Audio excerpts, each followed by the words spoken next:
ಬೆಂಗಳೂರು ನಗರದ ಕುಡಿಯೋ ನೀರಿಗೋಸ್ಕರ ಕಾವೇರಿ ನೀರನ್ನ 5ನೇ ಸ್ಟೇಜು ನಮ್ಮ ಸರ್ಕಾರನೇ ಇದನ್ನ ಪ್ರಾರಂಭ ಮಾಡಿದ್ದು. ಏನಾದ್ರು ಮಾಡಿ 110 ಹಳ್ಳಿಗಳಿಗೂ ನೀರು ಕೊಡಬೇಕು ಅಂತೇಳಿ ಒಂದು ದಿಟ್ಟವಾದಂತ ಕಾರ್ಯಕ್ರಮವನ್ನು ರೂಪಿಸಿ ಹಂತವಾಗಿ ಅನೇಕ ಸಮಸ್ಯೆಗಳನ್ನೆಲ್ಲ ಕೂಡ ಬಗೆಹರಿಸಿ ಇವತ್ತು ಫೈನಲ್ಲು ವಿಜಯದಶಮಿಗೆ ಉದ್ಘಾಟನೆ ಮಾಡಲಿಕ್ಕೆ ಎಲ್ಲ ಕಾರ್ಯಕ್ರಮವನ್ನು ರೂಪಿಸ್ತಾ ಇದ್ದೇವೆ. ಕೆಲವು ಕಡೆ ಎಲ್ಲ ಕೆಲವು ಸಮಸ್ಯೆಗಳಿತ್ತು, ಲಿಂಕ್ಗಳು ಮಧ್ಯ ಪ್ರಾಬ್ಲಮ್ಸ್ ಇತ್ತು, ಇವೆಲ್ಲ ಒಂದೊಂದೇ ಸೆಟಲ್ಮೆಂಟ್ ಮಾಡ್ಕೊಂಡು ಬರ್ತಾ ಇದ್ದೀನಿ. ಸೊ ಅದಕ್ಕೆ ಇನಾಗ್ರೇಟ್ ಮಾಡೋಕ್ಕಿಂತ ಮುಂಚಿತವಾಗಿ ನನಗೆ ಸಮಾಧಾನ ಆಗಬೇಕು, ನನ್ನ ಕಣ್ಣಲ್ಲಿ ನಾನೇ ನೋಡಬೇಕು, ಮುಂದಕ್ಕೆ ಯಾವುದು ಕೂಡ ತೊಂದರೆ ಆಗಬಾರ್ದು. ಆ ದೃಷ್ಟಿಯಿಂದ ಇಡೀ ಬೆಂಗಳೂರಿಗೆ 1400 MLD ನೀರು ಈಗಾಗಲೇ ಕೊಡ್ತಾ ಇದ್ದೀವಿ. ಈಗ 750 MLD ನೀರು ಈಗ ಹೊಸದಾಗಿ ಆಡ್ ಆಗ್ತಾ ಇದೆ. ಕನಿಷ್ಠ 10 ವರ್ಷ ಬೆಂಗಳೂರು ನಗರಕ್ಕೆ ಇನ್ನು ಯಾವ ತರದ ತೊಂದರೆನೂ ಕೂಡ ಇರಬಾರ್ದು ಅನ್ನೋ ದೃಷ್ಟಿಯಿಂದ ಈ ಕಾರ್ಯಕ್ರಮ ರೂಪಿಸಿದ್ದೀವಿ. ಟ್ಯಾಂಕರ್ನ ಬಂದ್ ಮಾಡಲಿಕ್ಕೆ, ಮನೆಗೂ ನೀರು ಕೊಡ್ಲಿಕ್ಕೆ, ಮನೆಗೂ ಜಲ, ಇದು ನಮ್ಮ ಸಂಕಲ್ಪ. ಈ ಕೆಲಸವನ್ನ ಇವತ್ತು ನಮ್ಮ ಸರ್ಕಾರ ಮಾಡ್ತಾ ಇದೆ. ನಮ್ಮ ಸೋಮಶೇಖರ್ ಅವರ ಕಾನ್ಸ್ಟಿಟ್ಯೂನ್ಸಿಯಲ್ಲಿ ಕೆಲವು ಪ್ರಾಬ್ಲಮ್ ಇತ್ತು. ಕೆಂಗೇರಿಯಲ್ಲಿ ಅಲ್ಲಿ ಕೆಲವು ಜಮೀನು ಸಮಸ್ಯೆ ಇತ್ತು, ಬಿಟ್ಟಿರಲಿಲ್ಲ. ಅವ್ರ ಹತ್ರ ನಾನು, ಮುಖ್ಯಮಂತ್ರಿ ಮತ್ತು ಸೋಮಶೇಖರ್ ಎಲ್ಲ ನಾವು ಮಾತಾಡಿ ಒಪ್ಸಿ ಅವ್ರಿಗೆ TDR ಕೊಟ್ಬಿಟ್ಟು ಅಲ್ಲಿ ಲಿಂಕ್ ನ ಕೊಡ್ತಾ ಇದೀವಿ. ಸೊ ಆ ಕೆಲಸ ಕೂಡ ಆಗ್ತದೆ. ಇದು ಬಹಳ 5ನೇ ಹಂತ. ಇದು ಸುಮಾರು ಒಂದು ಕ್ಷೇತ್ರಕ್ಕಲ್ಲ, ರಾಜರಾಜೇಶ್ವರಿ ನಗರ, ಬೆಂಗಳೂರು ಸೌತ್, ಕೆಂಗೇರಿ, ಆನೇಕಲ್ಲು ಮತ್ತು ಯಶವಂತಪುರ, ಬ್ಯಾಟರಾಯನಪುರ, ಬೊಮ್ಮನಹಳ್ಳಿ, ಹೀಗೆ ಮಹದೇವಪುರ, ಹೀಗೆ ಎಲ್ಲಾ ಭಾಗಕ್ಕೂ ಕೂಡ, ಕೆಲವು ಭಾಗದ KR ಪುರ, ಎಲ್ಲಾ ಭಾಗಕ್ಕೂ ಕೂಡ ನೀರನ್ನ ಒದಗಿಸಿಕೊಡ್ಲಿಕ್ಕೆ ಈ ಕಾರ್ಯಕ್ರಮವನ್ನು ರೂಪಿಸಿದ್ದೇವೆ. ಇದನ್ನ ವಿಜಯದಶಮಿ ಆ ತಿಂಗಳಲ್ಲೇ ಇದನ್ನ ಉದ್ಘಾಟನೆ ಮಾಡುವಂತ ಕೆಲಸವನ್ನು ನಾವು ಮಾಡ್ತೇವೆ. ತಾಪತ್ರೆ ಮಾಡ್ಲಿಕ್ಕೆ ಕಡಿಮೆ ಆಗ್ಲಿ ಅಂತಾನೆ ಈ ದೊಡ್ಡ ಬೃಹತ್ ಯೋಜನೆಯನ್ನ ತೆಗೆದುಕೊಂಡಿದ್ದೇವೆ. ಈಗ ನಾನು ಫೈನಲ್ ತೊರೆಕಾಡಿನಳ್ಳಿಗೂ ಹೋಗ್ತೀನಿ, ಅಲ್ಲಿ ಕೆಲವು ಇಶ್ಯೂಸ್ ಇದೆ, ಎಲ್ಲ ಒಂದೊಂದೇ ಸಾರ್ಟ್ ಔಟ್ ಮಾಡ್ಕೊಂಡು ಬರ್ತಾ ಇದ್ದೀನಿ. ಸತ್ತೇಗಾಲ ಯೋಜನೆಗೂ ವಿಸಿಟ್ ಮಾಡ್ತಾ ಇದ್ದೀನಿ, ಅಲ್ಲಿಗೂ ಕೂಡ ಕೆಲವು ಇಶ್ಯೂಸ್ ಇದೆ, ಫಾರೆಸ್ಟ್ ಇಶ್ಯೂಸ್ ಇದೆ. ಆ ಸತ್ತೇಗಾಲ ಯೋಜನೆ ಕೂಡ ನಾನು ಇವತ್ತು ಟೈಮ್ ಆಗ್ತದೆ ಅಂತೇಳಿ ಅದಕ್ಕೊಂದು ಪ್ರತ್ಯೇಕ ದಿನ ನಮ್ಮ ಚನ್ನಪಟ್ಟಣ ಲೀಡರ್ಸ್ ಎಲ್ಲ ಹೇಳಿದ್ದಾರೆ.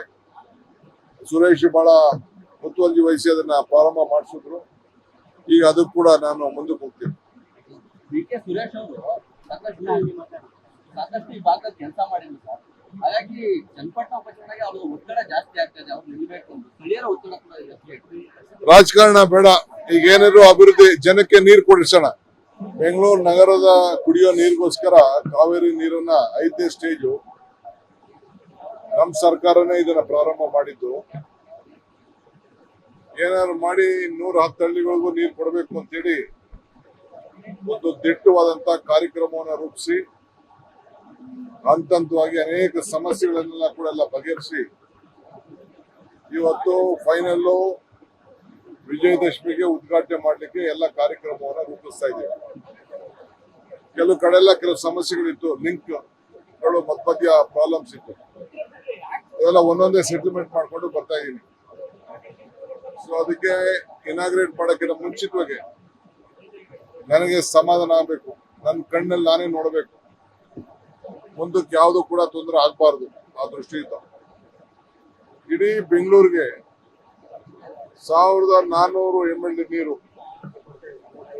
ಈಗಾಗಲೇ ಕೊಡ್ತಾ ಇದ್ದೀವಿ. ಈಗ 750 MLD ನೀರು ಈಗ ಹೊಸದಾಗಿ ಆಡ್ ಆಗ್ತಾ ಇದೆ. ಕನಿಷ್ಠ 10 ವರ್ಷ ಬೆಂಗಳೂರು ನಗರಕ್ಕೆ ಇನ್ನು ಯಾವ ತರದ ತೊಂದರೆನೂ ಕೂಡ ಇರಬಾರ್ದು ಅನ್ನೋ ದೃಷ್ಟಿಯಿಂದ ಈ ಕಾರ್ಯಕ್ರಮ ರೂಪಿಸಿದ್ದೀವಿ. ಟ್ಯಾಂಕರ್ನ ಬಂದ್ ಮಾಡಲಿಕ್ಕೆ, ಮನೆಗೂ ನೀರು ಕೊಡ್ಲಿಕ್ಕೆ, ಮನೆಗೂ ಜಲ, ಇದು ನಮ್ಮ ಸಂಕಲ್ಪ.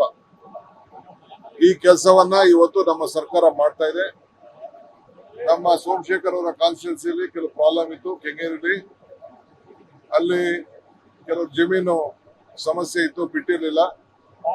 ಅವ್ರ ಹತ್ರ ನಾನು ಮುಖ್ಯಮಂತ್ರಿ ಮತ್ತು ಸೋಮಶೇಖರ್ ಎಲ್ಲ ನಾವು ಮಾತಾಡಿ ಒಪ್ಸಿ ಅವ್ರಿಗೆ TDR ಕೊಟ್ಬಿಟ್ಟು ಅಲ್ಲಿ ಲಿಂಕ್ ನ ಕೊಡ್ತಾ ಇದೀವಿ. ಸೊ ಆ ಕೆಲಸ ಕೂಡ ಆಗ್ತದೆ. ಇದು ಬಹಳ 5ನೇ ಹಂತ. ಇದು ಸುಮಾರು ಒಂದು ಕ್ಷೇತ್ರಕ್ಕಲ್ಲ, ರಾಜರಾಜೇಶ್ವರಿ ನಗರ, ಬೆಂಗಳೂರು ಸೌತ್, ಕೆಂಗೇರಿ, ಆನೇಕಲ್ಲು ಮತ್ತು ಯಶವಂತಪುರ, ಬ್ಯಾಟರಾಯನಪುರ, ಬೊಮ್ಮನಹಳ್ಳಿ, ಹೀಗೆ ಮಹದೇವಪುರ, ಹೀಗೆ ಎಲ್ಲಾ ಭಾಗಕ್ಕೂ ಕೂಡ, ಕೆಲವು ಭಾಗದ KR ಪುರ, ಎಲ್ಲಾ ಭಾಗಕ್ಕೂ ಕೂಡ ನೀರನ್ನ ಒದಗಿಸಿಕೊಡ್ಲಿಕ್ಕೆ ಈ ಕಾರ್ಯಕ್ರಮವನ್ನು ರೂಪಿಸಿದ್ದೇವೆ.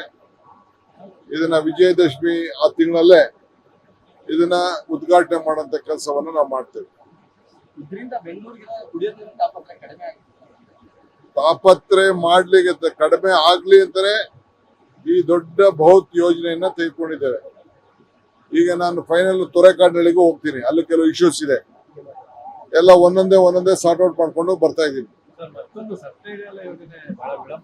ಸತ್ತೇಗಾಲ ಯೋಜನೆಗೂ ವಿಸಿಟ್ ಮಾಡ್ತಾ ಇದ್ದೀನಿ. ಅಲ್ಲಿಗೂ ಕೂಡ ಕೆಲವು ಇಶ್ಯೂಸ್ ಇದೆ, ಫಾರೆಸ್ಟ್ ಇಶ್ಯೂಸ್ ಇದೆ. ಆ ಸತ್ತೇಗಾಲ ಯೋಜನೆ ಕೂಡ ನಾನು ಇವತ್ತು ಟೈಮ್ ಆಗ್ತದೆ ಅಂತೇಳಿ ಅದಕ್ಕೊಂದು ಪ್ರತ್ಯೇಕ ದಿನ ನಮ್ಮ ಚನ್ನಪಟ್ಟಣ ಲೀಡರ್ಸ್ ಎಲ್ಲ ಹೇಳಿದ್ದಾರೆ.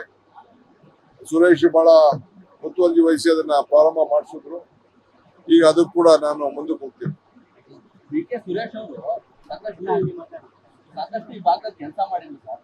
ಹಾಗಾಗಿ ಚನ್ನಪಟ್ಟಣ ಉಪಚುನಾವಣೆಗೆ ಅವರು ಒತ್ತಡ ಜಾಸ್ತಿ ಆಗ್ತದೆ, ಅವ್ರು ನಿಲ್ಬೇಕು ಅಂತ. ಸ್ಥಳೀಯರ ಒತ್ತಡ ಕೂಡ ಜಾಸ್ತಿ ಆಗ್ತದೆ. ರಾಜಕಾರಣ ಬೇಡ, ಈಗ ಏನಾದ್ರು ಅಭಿವೃದ್ಧಿ, ಜನಕ್ಕೆ ನೀರು ಕೊಡಿಸೋಣ.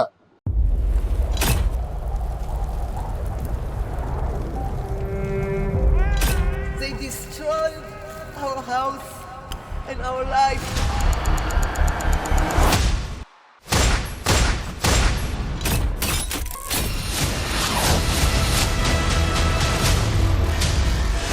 ಹಮಾಸ್ ಉಗ್ರರ ದಾಳಿ ಭಯಂಕರವಾಗಿದೆ.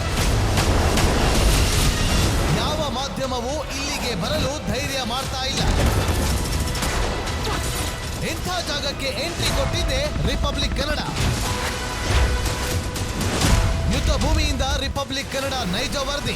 ಬುಲೆಟ್ ತಾಗಿರುವಂತಹ ದೃಶ್ಯಾವಳಿಯನ್ನ ನಿಮ್ಗೆ ತೋರಿಸ್ತಾ ಇದೀನಿ. ನಾನು ನಿಂತಿರುವಂತದ್ದು ಗಾಜಾ ಪಟ್ಟಿಯಲ್ಲಿ. ಹಮಾಸ್ ಬಂಡುಕೋರರು ಹಿಡಿದಿದ್ದ ವೆಪನ್ಗಳಿದು. ಇದು RPG-29 ಲಾಂಚರ್. ಛಿದ್ರಗೊಂಡಿರುವ ಕಟ್ಟಡಗಳು. ಈ ಮನೆಯಲ್ಲಿದ್ದಂತಹ ಮನೆಗಳನ್ನ ಸುಟ್ಟು ಕರಕಲಾಗಿದೆ. 6,000 ಸಾವಿನ ಗಡಿ ದಾಟಿದೆ. ನರಕವನ್ನಾಗಿ ಮಾಡಿಬಿಟ್ಟಿದ್ದಾರೆ. 31 ದಿನಗಳಿಂದ ಯುದ್ಧ ಭೂಮಿಯಲ್ಲಿ ನಿಂತು ರಿಪಬ್ಲಿಕ್ ಕನ್ನಡ ವರದಿ ಮಾಡ್ತಾ ಇದೆ. That powerful people come from powerful places. 1 ವರ್ಷದ ನಿರ್ಭೀತ ಪತ್ರಿಕೋದ್ಯಮ ರಿಪಬ್ಲಿಕ್ ಕನ್ನಡ. ಇದು ನಿಮ್ಮ ಧ್ವನಿ.